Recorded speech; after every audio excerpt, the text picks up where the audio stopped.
부활주일, 부활 감사 예배, 하나님께서 우리에게 주신 말씀 우리 함께 찾아서 읽겠습니다. 요한복음 8장 1절로 11절까지 말씀입니다. 요한복음 8장 1절로 11절까지 말씀입니다. 우리 같이 읽겠습니다. 예수께서는 올리브산으로 가셨다. 이른 아침에 예수께서 다시 성전에 가시니 많은 백성이 그에게로 모여들었다. 예수께서 앉아서 그들을 가르치실 때에 율법학자들과 바리새파 사람들이 간음을 하다가 잡힌 여자를 끌고 와서 가운데 세워놓고 예수께 말하였다. 선생님, 이 여자가 간음을 하다가 현장에서 잡혔습니다. 모세는 율법에 이런 여자들을 돌로 쳐 죽이라고 우리에게 명령하였습니다. 그런데 선생님은 뭐라고 하시겠습니까? 그들이 이렇게 말한 것은 예수를 시험하여 고발할 구실을 찾으려는 속셈이었다. 그러나 예수께서는 몸을 굽혀서 손가락으로 땅에 무엇인가를 쓰셨다. 그들이 다구쳐 물으니 예수께서 몸을 일으켜 그들에게 말씀하셨다. 너희 가운데서 죄가 없는 사람이 먼저 이 여자에게 돌을 던져라. 이 말씀을 들은 사람들은 나이가 많은 이로부터 시작하여 하나하나 떠나가고 마침내 예수만 남았다. 그 여자는 그대로 서 있었다. 예수께서 몸을 일으키시고 여자에게 말씀하셨다. 여자여, 사람들은 어디에 있느냐? 너를 정죄한 사람이 한 사람도 없느냐? 여자가 대답하였다. 주님, 한 사람도 없습니다. 예수께서 말씀하셨다. 나도 너를 정죄하지 않는다. 가서 이제부터 다시는 죄를 짓지 말아라. 아멘. 오늘은 무엇을 포기하시겠습니까? 라는 질문으로 여러분과 함께 하나님께서 부활주일 주신 말씀의 은혜를 나누고자 합니다. 일산에서 사역을 하고 있다가 개척을 할 때 함께 사역을 했던 한 집사님이 본인이 읽고 있었던 책을 한 50권 정도를 저에게 선물로 주셨어요. 목사님, 이 책을 드려도 괜찮을까요? 자기가 보던 거라서 미안해 하셨지만 달라고 말씀드렸죠. 그 책 선물을 받은 것 중에서 감명 깊게 읽었던 책 한 권이 있어요. 여러분이 30살 때 세계의 100대 대학의 교수로 임용이 되었다면 여러분들은 어떤 기분이 드시겠습니까? 30살. 그것도 젊은 나이에 세계의 100대 대학이면 누구나 원하고 또 가고 싶어 하는 명예도 있고 기쁨도 있고 인생의 성공이라고 하는 그 자리. 중국의 위지안이라는 여자분이 30살 때 세계 100대 대학의 교수로 임용이 됐죠. 굉장히 기뻤을 거예요. 어쩌면 인생의 최고의 정점에 있을 때 갑자기 시한부, 암 판정을 받게 됩니다. 그러면서 이분이 그 마지막 시간을 가족들과 함께 그리고 인생을 돌아보면서 책 한 권을 우리에게 남겨줬어요. 그 집사님이 저에게 준 선물 중에 그 책이 저는 제일 제목이 마음에 들어서 제일 먼저 읽었던 책인데 그 제목이 이렇게 됩니다. 오늘 내가 살아갈 이유예요. 오늘 내가 살아갈 이유. 부활절 말씀을 준비하면서 서재에 꽂혀 있는 책들을 쭉 보면서 어떤 책을 읽었으면 좋을까 하는데 이 제목이 먼저 꽂히더라고요. 오늘 내가 살아갈 이유. 여러분, 예수 그리스도의 부활을 믿는 이들은 이거에 대한 답을 분명히 가지고 있어야 될 것 같아요. 예수님이 나의 죄를 위해서 십자가에서 죽으시고 3일 만에 부활하셔서 내가 그것을 믿음으로 죄 사함 받고 하나님의 자녀가 되는 권세를 누리고 또 그 부활의 소망을 가지고 내가 살아가고 있다면 우리는 이 질문에 이 제목에 분명한 답을 가지고 있어야 한다는 거죠. 오늘 내가 살아갈 이유. 여러분은 오늘 하루를 어떤 이유로 살아가고 계십니까? 오늘 부활이라는 이 귀한 은혜의 이 단어를 가지고 여러분에게 질문도 하고 또 함께 고민도 하고 또 생각도 해보면서 하나님께서 부활을 우리에게 어떤 의미로 주셨고 또 여러분들은 그 부활을 어떤 의미로 받아들이고 있는지 두 가지의 사건을 살펴보면서 함께 나누고자 합니다. 바로 첫 번째 사건은 오늘 본문 말씀의 사건이죠. 우리 1절, 2절 같이 읽어보겠습니다. 예수께서는 올리브산으로 가셨다. 이른 아침에 예수께서 다시 성전에 가시니 많은 백성이 그에게로 모여들었다. 예수께서 앉아서 그들을 가르치실 때에 지난주 설교 마지막 질문이 이거였죠. 각자 집으로 갔다라는 거였어요. 대제사장들도 바리새인들도 성전 경비봉들도 제자들도 각자 집으로. 근데 예수님은 어디로 가셨다? 올리브산으로 가셨다라고 첫 절이 시작됩니다. 올리브산 하면 감람산을 의미하고 있습니다. 예수님은 거기서 무엇 하셨을까요? 잠은 집에 가서 주무셔야 되는데 예수님은 산으로 가셨어요. 바로 기도하기 위함이었습니다. 무엇을 위해서 기도하셨을까요? 하나님께서 자기의 주신 사명을 위해서, 그리고 내일 어떤 일을 해야 할 것인지에 대해서, 또 자기에게 주신 그 연약한 제자들을 위해서, 결국 그 다음날 사역을 위해서 예수님은 기도하셨다는 거예요. 여러분들 하루의 삶 가운데 얼마나 많은 기도의 시간을 갖고 계십니까? 기도의 시간이 많고 적음을 떠나서 우리가 여기서 잠깐 살펴봐야 할 것이 있다면 바로 기도란 무엇인가라는 거예요. 여러분, 기도는 하나님을 만나는 시간이에요. 하나님과 대면하는 시간입니다. 그리고 그분께 나의 생각과 나의 형편을 아뢰는 거예요. 그러나 그 시작은 그렇지만 기도의 끝은 하나님의 뜻을 내 삶 가운데에 받아들이는 것이 바로 기도의 시간이라는 것입니다. 그 기도의 시간을 통해서 우리는 살아갈 힘을 얻는다는 거예요. 하나님께서 우리에게 주신 놀라운 위로를 경험한다는 겁니다. 여러분들은 하루 시간 가운데에 얼마나 하나님 앞에 기도의 시간을 가지고 있으십니까? 기도의 시간을 갖는다는 것은 내가 하나님을 만나는 시간이라는 거예요. 제가 전도사 시절 때 우리나라에서 굉장히 유명한 목사님을 만날 기회가 있었어요. 그분은 하루에 4시간, 6시간 기도하신다고 하더라고요. 그래서 신학생들 가운데에 그런 이야기가 돌았어요. 이분처럼 기도해야 능력의 종이 되고, 근데 그것은 아니라는 것을 저는 목사가 돼서 알았습니다. 여러분, 기도의 시간도 중요하지만 정작 기도의 자리에서 내가 얼만큼 진실하게 하나님과 대화하고 있느냐가 가장 중요하다는 거예요. 정해져 있는 시간도 중요하지만 여러분의 삶의 자리에서 순간순간마다 예수의 이름을 부르며 하나님 앞에 나아가는 그 연약한 심령, 그 기도의 자리, 그 기도의 마음이 저는 가장 소중한 기도라고 생각이 되어집니다.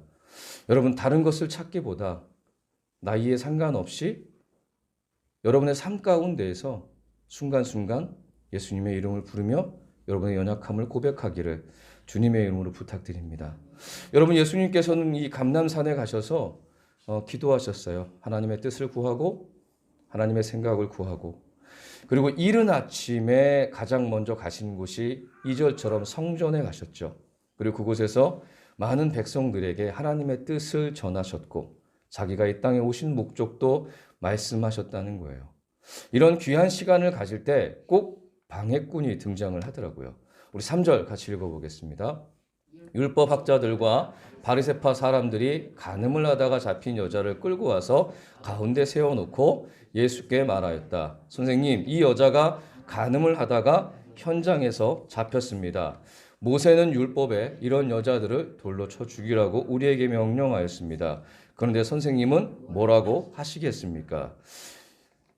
율법학자들과 바리새파 사람들이 간음을 하다가 잡힌 여인을 끌고 왔다라고 3절은 이야기하고 있는데, 자료에 보면 이 간음을 한 여인의 나이가 13세에서 18세라고 그 당시의 자료에는 기록에 나와 있어요. 결혼하기 바로 전에 남자하고 함께 간음을 하다 현장에서 아마 잡혔을 거다라고 자료에서는 얘기하고 있는데, 그 자리에서 잡혀올 때 이 여인의 마음은 어땠을까? 여러분 한번 상상을 잠깐 해볼까요? 그 어린 나이에 많은 군중들에 둘러싸여서 고개도 들지 못한 채 분명히 여인은 자기의 죄를 알 거예요. 간음을 한 남자를 사랑하고 안 사랑하고 이걸 떠나서 자기의 선택에 대한 잘못된 그 뉘우침도 있었을 거고 부끄러움도 있을 거고 그리고 비아냥거리면서 사람들이 자기를 향해서 던지는 수많은 이야기를 귀로 들으면서 그는 어떤 생각으로 걸어가고 있었을까요? 아마 그 자리에서 바로 죽고 싶었을 거예요. 그리고 이 여인도 율법이 얼마나 무서운지를 알고 있었을 거예요.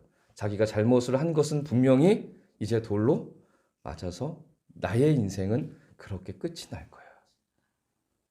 그 자기가 지금 걸어가는 그 자리가 그런 자리임을 알고 걸어가고 있었다는 거예요. 성경에는 짧게 나와 있는 문장이지만 이 여인의 마음을 생각하면 전 눈물이 막 나더라고요. 분명 잘못했지만 그 어린 나이에 얼마나 무서웠을까. 혹 그 옆에 부모라도 있었다면 그 부모를 바라보는 이 여인 얼마나 미안했을까. 그리고 또 그 여인을 바라보는 자기 자녀를 바라보는 이 부모의 심정은 찢어졌을 거예요. 찢어졌을 거예요. 그런 여인을 데리고 율법학자들은 바리새인들은 예수님께 데려가서 사람들이 많은 자리에 이 여인을 가운데 딱 세워놓고 질문을 던지는 거예요. 뭐라고 했죠? 우리 5절 다시 한번 읽어볼까요? 시작. 모세는 율법에 이런 여자들을 돌로 쳐 죽이라고 우리에게 명령하였습니다. 그런데 선생님은 뭐라고 하시겠습니까? 율법에 맞는 이야기를 하고 있지만 정작 이것을 이용하고 있는 그들은 다른 뜻이 있었다는 거예요. 이 여인에게는 아무런 생각이 없었어요. 이 여인이 어떻게 되든 그거는 상관이 없었어요. 우리 6절 같이 읽겠습니다. 시작. 그들이 이렇게 말하는 것은 예수를 시험하여 고발할 구실을 찾으려는 속셈이었다. 뭐라고요? 예수님을 고발해서 이러지도 저러지도 못하게 하고 결국 예수님을 고발하거나 아니면 망신을 줘서 사람들이 존경하는 그 자리에서 끌어내리기 위해서 그들은 잔꾀를 부리고 있었다는 거예요. 잔꾀를. 이런 비슷한 말씀이 다른 거에도 있죠. 동전 한 입을 주면서 세금을 누구한테 내야 합니까? 가이사의 것은 가이사에게, 또 주님께서 그렇게 지혜롭게 말씀하셨던 비슷한 말씀이긴 하지만 이야기를 들었던 예수님은 우리가 지금까지 요한복음의 설교를 쭉 들었다면 제가 이렇게 얘기했던 걸 여러분들 기억하실 거예요. 예수님은 사람의 마음을 이미 아신다라고. 그들의 잔꾀가 어떤 것인지 이미 예수님은 다 알고 계셨죠. 그리고 몸을 굽혀 땅에다가 무언가를 쓰셨다라고 성경은 이야기하고 있어요. 여러 이야기들이 있습니다. 이런 얘기를 썼을 거야. 저런 얘기를 썼을 거야. 그러나 분명한 것은 무엇을 쓰셨는지는 아무도 모른다는 거죠. 모른다는 거죠. 그런 예수님을 향해서 이들은 아마도 큰 소리로 예수님께 따지듯 이렇게 외쳤던 것 같습니다. 우리 7절 같이 읽어볼까요? 시작. 그들이 다구쳐 물으니 예수께서 몸을 일으켜 그들에게 말씀하셨다. 너희 가운데서 죄가 없는 사람이 먼저 이 여자에게 돌을 던져라. 여기 보면 그들은 다구쳐서 얘기했다는 거예요. 예수님께. 어떻게 하면 되냐고요.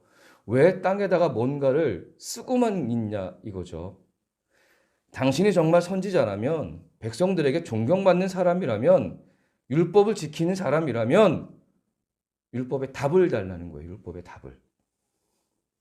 예수님께서 만약에 율법이 말하는 것처럼 이 여인을 돌로 쳐서 죽이라고 한다면 사랑을 말씀하셨던 예수님, 용서를 말씀하셨던 예수님은 그 자리에서 존경과 이 지금까지 백성들이 가지고 있었던 그 사랑, 그분을 향한 기대감은 하루아침에 무너진다는 거예요.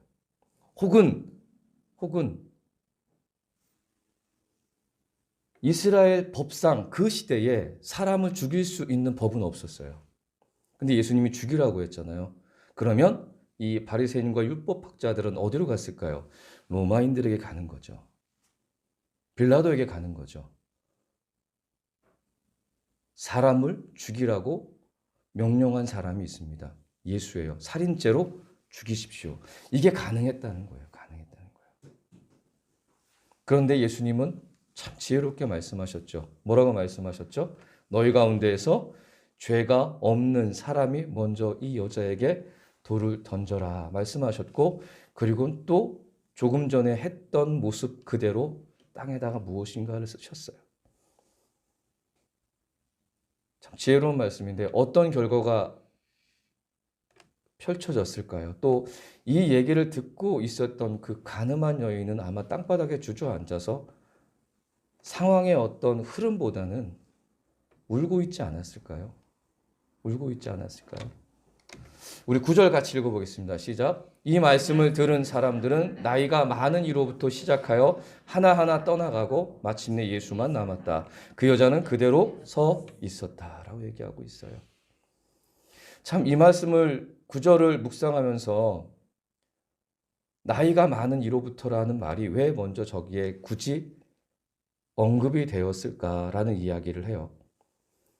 그런 고민을 해봤어요. 여러분, 나이가 많다는 것은 우리 문화에 뭐라고 얘기하냐면 지혜가 많은 분, 삶의 경험이 많은 분, 그래서 어떤 문제를 맞닥뜨렸을 때 그것을 잘 대처하고 해결할 수 있는 힘과 능력이 있는 분으로 우리는 이해를 합니다. 그런데 여기 보면 나이가 많은 이로부터 떠나갔다라고 하고 있어요. 이건 바로 뭐냐면 죄의 문제를 해결할 수 있는 인간적인 방법은 전무하다는 것을 얘기하고 있는 거예요.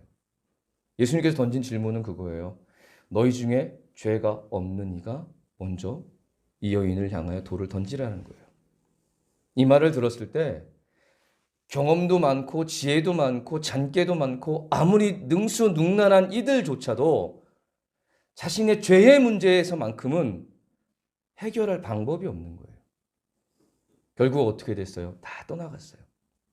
그리고 예수님과 그 여자만 남았다라고 이야기하고 있죠. 우리 10절 같이 읽어보겠습니다. 시작. 예수께서 몸을 일으키시고 여자에게 말씀하셨다. 여자여, 사람들은 어디에 있느냐? 너를 정죄한 사람이 한 사람도 없느냐?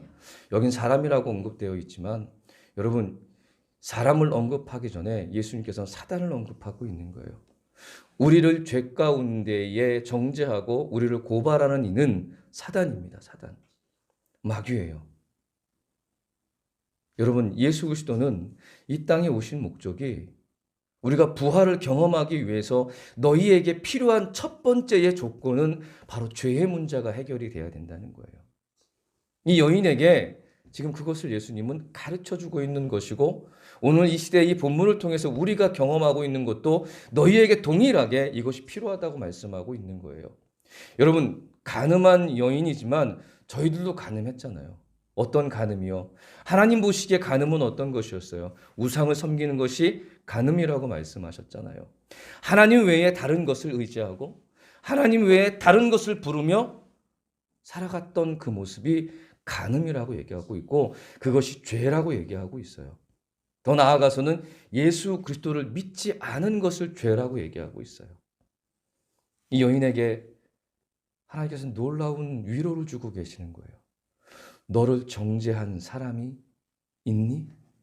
너가 지금 두려워했던 너의 죄의 문제를 짚고 너를 두렵게 하고 무섭게 하고 너의 인생을 완전히 여기서 끝나게 할 그 어떤 존재가 지금 네 눈앞에 보이니? 우리 11절 같이 읽겠습니다. 여자가 대답하였다. 주님, 한 사람도 없습니다. 예수께서 말씀하셨다. 나도 너를 정죄하지 않는다. 가서 이제부터 다시는 죄를 짓지 말아라 라고 말씀하셨다는 거예요. 이 말씀이 저에게 얼마나 큰 위로가 되는지. 주님, 한 사람도 없어요. 한 사람도 없어요. 여러분, 예수 그리스도 옷 입은 모든 이들은 거룩하여졌다고 성경은 얘기하고 있어요. 죄된 모습으로 하나님 앞에 나아갈 수 없지만 예수 그리스도의 십자가의 보혈의 능력을 믿고 그것으로 옷 입은 사람은 거룩함으로 하나님 앞에 담대히 나아갈 수 있다고 얘기하고 있어요. 여러분, 우리의 삶이 그렇게 변화된 줄 믿으시기 바랍니다. 그 모습 그대로 살 때 아무도 정죄하지 않는다는 거예요. 정죄하지 않는다는 것. 이 모습을 보면 여러분들 어떤 장면이 떠오르시나요? 우리가 부활하여 생명의 그 심판 앞에 섰을 때 사단은 우리를 정죄한다고 얘기하고 있어요. 고소한다고 얘기하고 있어요. 그때 우리를 변호해 주시는 분, 예수 그리스도. 이 사람은 죄가 없다. 내가 이미 이 사람의 죄를 위해서 살이 찢기고 수치한 묘물감을 감당하며 십자가에서 처절하게 온몸의 피를 다 쏟으며 유월절 어린 양의 제사를 내가 대신 드려줬다. 이는 깨끗하다. 여러분 그 장면이 떠오르지 않으시나요? 저는 이 11절을 읽으면서 저는 그게 너무나도 가슴 가운데 와닿더라고요. 여러분 부활절을 맞아서 우리가 부활을 경험하기 위해서 첫 번째에 우리에게 중요했던 것은 바로 이 죄의 문제라는 거예요. 예수 그리스도께서는 고난을 통해서 죄의 문제를 깨끗하게 해결해 주셨다는 거예요. 그리고 여기서 끝난 것이 아니라 예수님은 8장을 넘어서 요한복음 11장에 가면 우리가 잘 알고 있는 나사로가 등장을 합니다. 이 나사로를 살리시면서 부활의 아주 큰 기쁨을 작지만 볼 수 있도록 가르쳐 주셨다는 거예요. 여러분 부활한 나사로는 살아난 나사로는 결국 죽어요. 나중에는. 그러나 그 살아남을 통해서 진정한 부활이 무엇인지에 대해서 그리고 죽은 자를 살리실 것인지에 대해서 예수님께서는 보여주셨다는 거예요. 보여주셨다는 거예요. 자, 여러분에게 여기서 이런 질문을 던지고 싶어요. 우리가 죄사함을 받았다는 것은 우리는 지식적으로 아는 것뿐만 아니라 마음으로 믿는다고 얘기합니다. 그리고 자유함을 누려요. 그런데 여러분, 부활은 믿으십니까? 예수님의 부활을 믿으십니까? 그리고 여러분의 부활도 믿고 계십니까? 여러분 11장에 보면 죽어있는 나사로, 그리고 예수님이 그를 살리려고 가세요. 그리고 첫 번째 누이였던 마르다를 만나서 예수님께서 대화를 나누세요. 우리 22절 같이 읽어볼까요? 시작. 그러나 이제라도 나는 주님께서 하나님께 구하시는 것은 무엇이나 하나님께서 다 이루어 주실 것을 압니다. 라고 얘기해요. 누가 얘기하는 거냐면 마르다가 예수님께 지금 얘기하고 있는 거예요. 우리 오빠가 지금 죽었는데 예수님께서 조금만 일찍 와서 죽어가기 전에 기도해 주시고 말씀해 주시면 다른 사람이 치료하고 고침받았던 것처럼 우리 오빠도 그렇게 고침받았을 텐데 예수님이 늦게 오셔가지고 지금 죽어 있지만 예수님이 하나님께 어떤 것이 있는지 얘기하시면 이루어질 줄 믿습니다. 압니다라고 얘기해요. 압니다. 우리 23절, 24절 같이 읽겠습니다. 시작. 예수께서 마르다에게 말씀하셨다. 내 오라버니가 다시 살아날 것이다. 마르다가 예수께 말하였다. 마지막 날 부활 때에 그가 다시 살아나리라는 것을 내가 압니다. 지금이 아니고요. 말씀하셨던 것처럼 마지막 때에 그렇게 살아난다는 거 제가 알고 있어요. 어쩌면 마르다는 자기 스승에 대한 예의를 지키고 있는 건지도 몰라요. 주님에 대한 원망도 있지만 그래도 오셔서 우리를 위로해 주시는 선생님께 또 그분이 하시는 말씀 가운데에 예의를 갖추고 말씀하고 있는 건지도 모르겠어요. 우리 25절, 26절 같이 읽겠습니다. 시작. 예수께서 마르다에게 말씀하셨다. 나는 부활이요 생명이니 나를 믿는 사람은 죽어도 살고 살아서 나를 믿는 사람은 영원히 죽지 아니할 것이다. 내가 이것을 아느냐라고 질문하지 않으셨어요. 내가 이것을 믿느냐라고 물어보셨어요. 내가 이것을 믿느냐.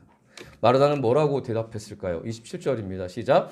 마르다가 예수께 말하였다. 예, 주님은 세상에 오실 그리스도이시며 하나님의 아들이심을 내가 믿습니다. 내가 믿습니다라고 말씀하고 얘기 드리고 있는 거예요. 지금 마르다는 분명히 그전에는 압니다라고 시작했고 지금은 믿는다라고 분명히 나는 부활이요 생명이니 자기가 믿겠다고 했어요. 그런데요. 예수님께서 가십니다. 그리고 돌을 치우라고 합니다.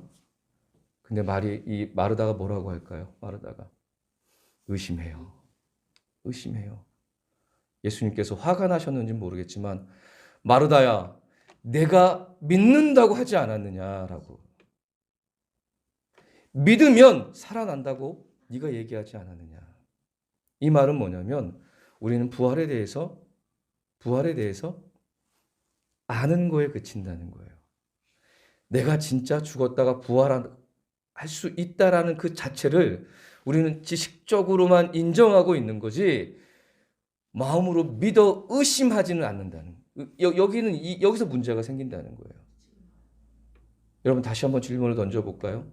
여러분이 예수 그리스도 가운데 죄 사함을 얻고 하나님의 자녀가 되셨습니까? 그리고 여러분들 부활하실 수 있으십니까? 나는 부활을 못해요. 그러나 하나님의 약속이 나의 부활을 언급하고 있다는 거예요. 여러분 구약에 보면 에스겔 선지자가 나와요. 에스겔 선지자. 하나님께서 에스겔 선지자를 죽어 있는 사람들의 뼈가 쌓여 있는 그곳으로 데리고 가십니다. 그리고 얘기해요. 에스겔아, 이 뼈들이 살아나겠느냐? 이 뼈들이 살아나겠느냐? 여러분 같으면 뭐라고 답변하시겠어요? 거기 보면 성령을 통해서 놀라운 은혜의 역사들이 일어납니다. 하나님의 말씀을 통해서 죽어있는 뼈들에 근육이 생겨나기 시작해요. 뼈들이 막 붙어요. 근육이 생겨요. 신경이 생겨요. 피가 흐르기 시작해요. 그리고 그 코에 생기를 넣었더니 사람이 돼요. 생명이 돼요. 이 환상은 무엇을 얘기하고 있는 걸까요? 예수 그리스도를 통해서 성령의 역사를 통해서 우리의 구원뿐만 아니라 우리의 생명이, 우리의 이 육신이 다시 부활하는 하나님의 전적인 능력을 에스겔을 통해서 예수 시대에 일어나는 것을 이미 예언해 주셨고 보여주셨다는 거예요. 이 부활절을 통해서 하나님은 우리에게 질문을 던지고 있는 건지도 모르겠어요. 너희가 부활을 믿느냐? 부활절을 감사함으로 또 웅장하게 아주 멋있게 나의 이름으로 부활절을 너희들이 예배란 이름으로 드리고 있지만 그 부활을 믿고 있느냐? 행사가 아니라 어떤 절기가 아니라 그 안에 있는 너희들 스스로의 부활을 정말 믿고 있느냐라는 거죠. 여러분, 이 부활을 믿는 것은 그냥 마음으로 믿는 고백도 분명히 중요하지만 삶의 행동과 행위가 달라진다는 거예요. 이 부활을 믿는 이들에게는 삶의 생각, 가치관이 바뀐다는 거예요. 여러분 이게 무엇인지 아십니까? 사과나무예요. 사과나무. 사과나무는 한 2m 정도 높이인데 그 사과나무 밑에 보면 뿌리가 있어요. 뿌리가. 그것은 뭘까요? 저 나무보다도 몇 배 갑절 더 깊숙이 나무가 2m 정도라면 6m에서 10m까지 뿌리가 밑으로 내려져 있다는 거예요. 여러분 부활을 믿고 있는 사람들의 삶의 형태가 저런 모습이에요. 뿌리가 약하면 폭풍이 오고 비바람이 치면 그 나무는 쓰러져요. 우리가 여름에 폭풍을 만나고 이번에도 그랬잖아요. 저희 교회 앞에도 나무가 심겨져 있어요. 근데 뿌리가 약하니까 몇 그루가 완전히 뽑혀 있더라고요. 그러나 저 나무는 그 어떤 거짓에도, 그 어떤 유혹에도, 그 어떤 고난에도 결코 넘어지지 않고 뿌리채 뽑히지 않는다는 거예요. 그 힘의 원동력이 뭘까요? 부활의 소망이에요. 부활의 소망. 여러분, 예수님의 제자들은 거의 다 순교함을 당했어요. 사도 바울도 마찬가지고요. 부끄러운 얘기지만 함께 사역을 했던 목사님 중에서 지금 사역을 내려놓고 방황 가운데 계신 분이 계세요. 엄청난 방황을 하고 있어요. 어제도 이제 문자를 주고받으면서 저에게 이런 문자가 왔더라고요. 잘 견디고 있니? 이렇게. 잘 견디고 있니? 그래서 견디는 게 아니라 누리고 있어라고 제가 문자를 보냈어요. 누리고 있어라고요. 그리고 사도 바울의 고백 빌립보서 4장 12절 말씀처럼 비천에 처할 줄도 알고 부할 줄도 말고 이 모든 것들 가운데에서 나는 그 일체의 비밀을 예수를 통해서 배웠다. 그리고 그 다음 절 나오는 거 너 알고 있잖아. 내게 능력 주시는 자 안에서 내가 모든 것을 할 수 있다. 부활의 소망이 저에게 있기에 그 어떤 어려움과 고난은 문제되는 게 아니에요. 그것을 통해서 더욱더 유익을 얻고 더 믿음으로 성장해 가고 있는 저지만 하나님이 보시기에는 어떻게 보면 기쁘기도 하고 고맙기도 하겠지만 제가 볼 때 하나님이 보시기에 나는 얼마나 보잘것 없을까. 그리고 그 친구한테 그렇게 보냈어요. 네가 이 기쁨이 이 비결이 너에게도 있었으면 좋겠다.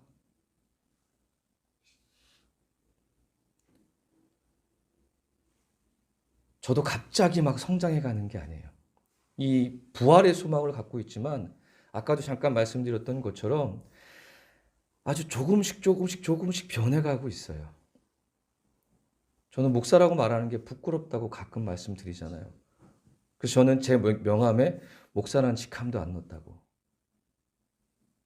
여전히 연약하고 여전히 부족하고 여전히 넘어지고 있지만 그래도 감사해요. 어저께 비가 많이 왔잖아요, 밤에. 비가 많이 와서 제가 또 건강을 위해서 이제 50이 넘다 보니까 건강을 위해서 제 스스로가 결심한 게 있어요. 웬만해서 매일 10km씩 좀 걷자. 그 전에 1시간 TV 봤던 거 TV 보지 말고 옛날에 2시간 봤던 거 1시간만 보고 그 1시간을 좀 걷자.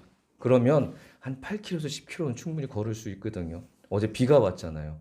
인간의 이 마음은 그런가 봐요. 하루만 쉬자. 비 왔는데. 그래서 이제 아니야 나가야 돼. 이제 우산을 쓰고 나가면서 나 같은 사람이 있을까? 웬걸이요. 나갔더니 나 같은 분들이 많이 계시더라고요. 그 비가 오는데도 걷고 계시더라고요. 그래서 걸었어요. 막 걷고 있는데 바닥에 뭔가가 보이는 거예요. 그게 바로 이런 거였어요. 이게 뭐죠, 여러분? 자, 여러분 묻습니다. 지렁이는 여러분에게 굉장히 즐거움을 주나요? 좋은 마음을 주나요? 우리 지렁이 하면 징그러워 그렇게 얘기하고 있지 않나요? 그리고 만지기도 하고 지저분해, 더러워 이렇게 우리는 생각을 합니다. 그런데 제 조카가 이제 그 도서관에서 일을 하는데 어느 날 책 한 권을 보고 있는데 그 제목이 지렁이라는 제목이에요.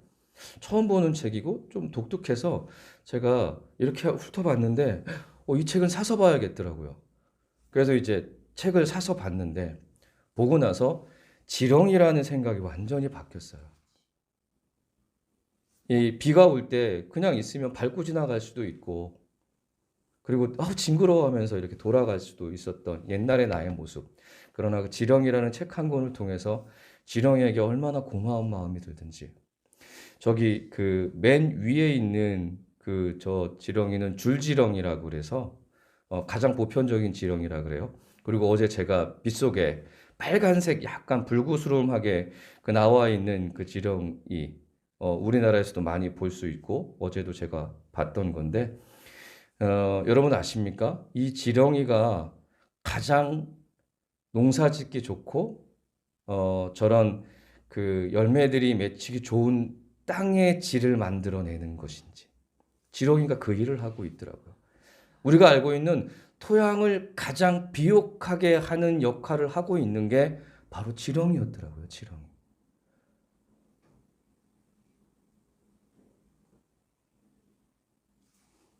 그러면서 어제 깨달음이 생기는 거예요. 이 지렁이가 내가 아닐까? 내가 아닐까? 하나님이 제가 이렇게 운동하고 이렇게 가면 그 지렁이의 움직임이 너무 더딘 거예요. 너무 더디고 천천히. 폭도 한 1m 50 정도밖에 안 되는 길어야 2m도 채 안 되는 거기를 가로질러 가는데 저래갖고 언제 갈까? 그래서 고마워서 저 이제 안 밟고 이제 계속 피해서 한 바퀴를 근데 돌아서 왔는데 아까 봤던 지렁이가 그 자리에 없는 거예요. 하나님이 나를 보실 때 그렇게 생각하고 있지 않을까? 부활의 소망을 가지고 분명히 기쁨 가운데 살아가지만 여전히 실패하고 여전히 연약해 보이는 모습. 그래서 하나님께서 원하시는 그 목표까지는 아직도 가지도 못하고 나는 빨리 달려온다고 하지만 하나님 보시기에는 그렇게 더디게 가고 있는 나. 그래도 하나님은 웃으면서 나에게 혹 감사하고 나를 기다려 주시고 나를 사랑해 주시고 그래서 그 말씀이 제 가슴 가운데 와닿더라고요. 하염없이 끊임없이 기다려 주시는 하나님.